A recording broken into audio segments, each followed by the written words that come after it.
The French government has restated her commitment to maintain her foreign policy plans for Africa in the wake of recent coup d'etat in three former colonies of Gabon, Niger and Burkina Faso. The French Minister of Europe and Foreign Affairs, Colonnade, made this known while speaking to Newsmen in Abuja. Colonnade says France will continue to support developmental projects in the continent and support government efforts at curbing insecurity in the region. We already have 100 companies here based in Nigeria who create work jobs, over 10,000 direct jobs and many more indirectly. We are going to continue working and investing in Nigeria. We have already doubled the amount of investments over the past 10 years. And we want to keep on doing this, and we also want to invest in new sectors. The traditional sectors are infrastructure, there are rural world economies in areas in need, but we also want to start investing more in information and youth. But it does not depend on us, it's not our choice. France does not have a say in the matter of how these 150 million will be spent. It is part of the agreement that was reached between Nigeria and the former family of the former President Abuja. So what it stresses is that the $150 million, euros, I think it's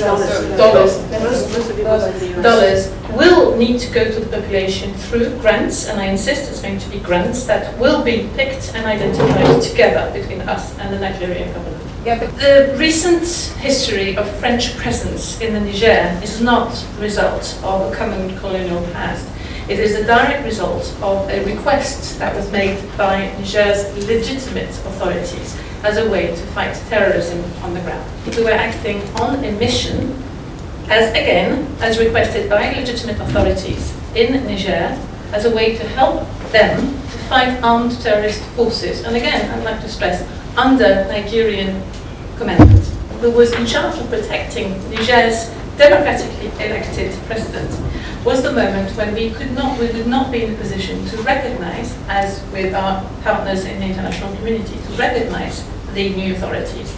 And we are in a position when we don't have a choice but ask for the return of the constitutional order. Insist on the fact that Africa is diverse. There's a lot of diversity, and it's a very large continent. Sahel is but one part of Africa. It is not the whole of Africa. And beyond Sahel, there's also a wide variety of places and situations, including positive ones. What happened in Niger, and what also happened in Mali and in Burkina Faso, is that when a putsch takes place, when a coup takes place, insecurity is automatically on the rise. Civilians have died, unfortunately soldiers have died too, and we therefore have no choice but to decide to leave. Others might pick up where we left. Regrettably, we have to stress the obvious. In fact, when an armed terrorist force has the initiative, when they are there, when they have the power, then what happens is that the number of dead people, all the people who died in Niger in the past 2 months, largely exceeded the whole number of people who died ever since President Bazoum took power.